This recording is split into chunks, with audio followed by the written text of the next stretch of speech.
Hello everyone, welcome back to another video. So recently I wanted to start up a movie collection, and if I'm going to be starting up a movie collection, I might as well start reviewing the movies.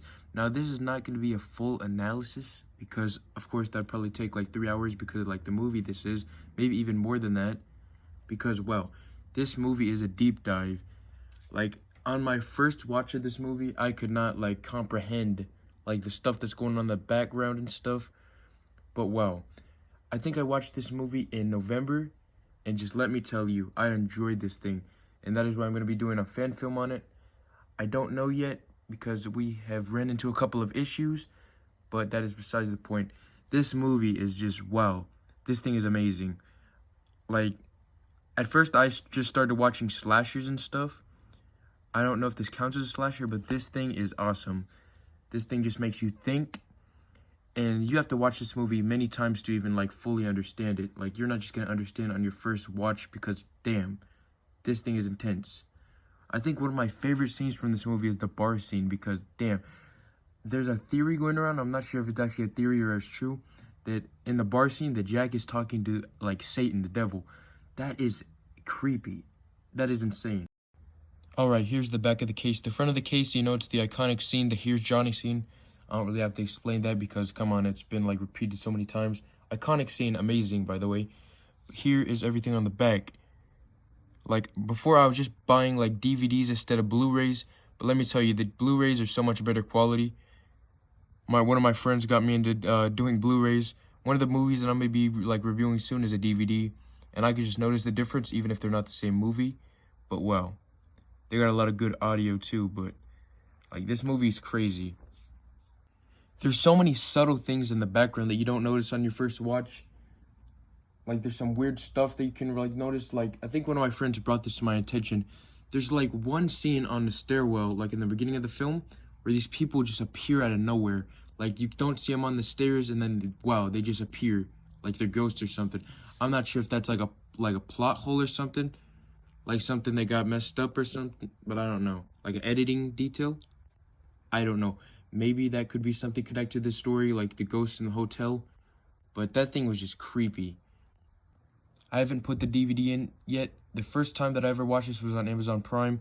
And you can see my case is a little bit damaged. I don't know why it's damaged. It's brand new, never opened. The only thing I did is rip the plastic off. And wow, it's the iconic shot of the little kid, Danny, riding through the hallway.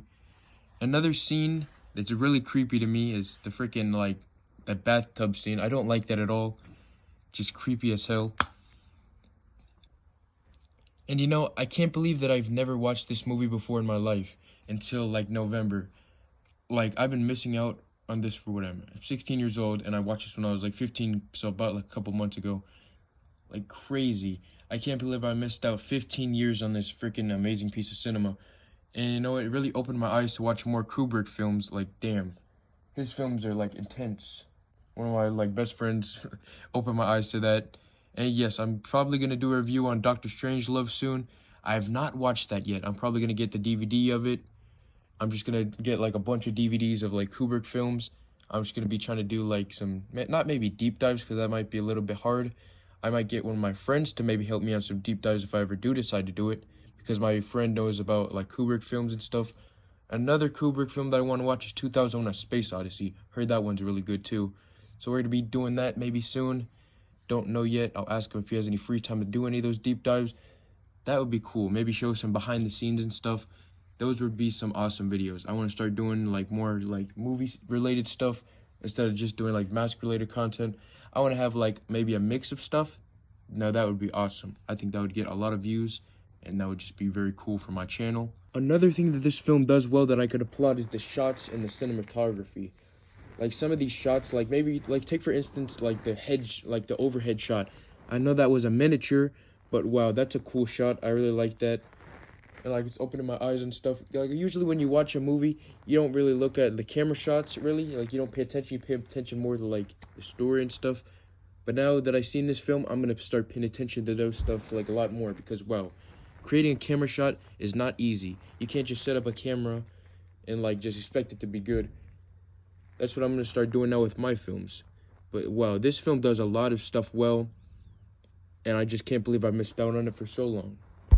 Another scene to me that is super eerie is like the dude in the bear costume. I don't really want to get into what he was doing to the other guy because it's kind of weird, but wow. It has some messages behind it that I don't really want to talk about for fear of the video getting taken down. If you watch some deep dive videos on it or watch the movie for yourself, you might get what it's about, what that scene is about, but I don't know. I don't really want to talk about it on here. There's so many scenes in this film that just amaze me. Like, take for instance the blood elevator. You see that scene like portrayed so many times in this film, and it's never bland or overused. Like, every time you see it, you're just like, wow, that is amazing. As a matter of fact, after I do this review and stuff, I think I might go watch the film again. Like, the 2 hours is worth it.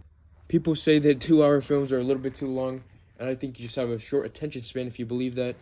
Like, this film does not bore me at all. I really love this film. And wow, even the soundtrack is just creepy. I heard a couple people say that it was like not made for the film, it existed before the film. I don't know if that's true or not.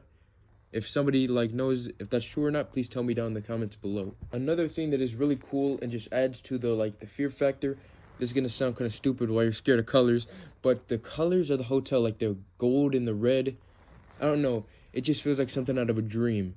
Like the bathroom scene, like the red bathroom, that is a creepy scene. Talking about the bathroom scene, wow, that conversation, the fact that you think that you realize that he's talking to a ghost. Wow. Like, I never realized that in the beginning until, it was explained to me after I watched it. And that is creepy. And, another thing that I have to ask about is how did the original writer of the book not like this masterpiece? This thing is amazing. This film, for me, is a 10 out of 10. Like, this is really high on my film scale.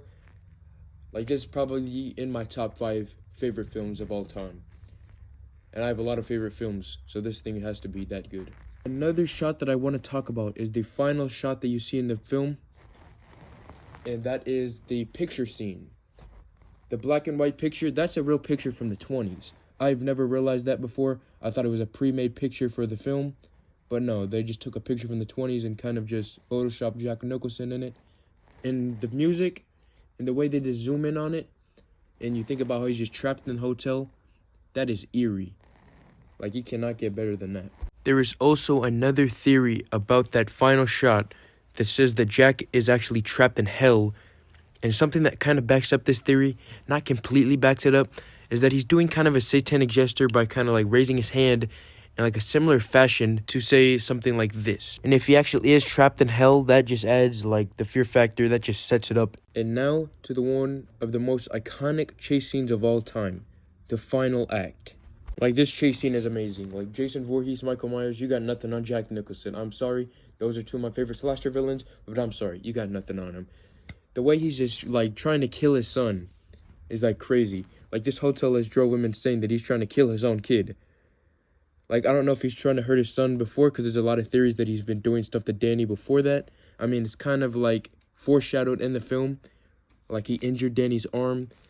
I'm not sure, but wow. The way this thing is shot, the way the camera movement, the lighting, the iconic soundtrack over this, everything down to the last second of this film is just amazing. Anyways, hopefully you enjoyed this Shining review. I'm going to go enjoy this movie because it's literally one of the best films of all time. And I will see you guys in the next one. Peace out.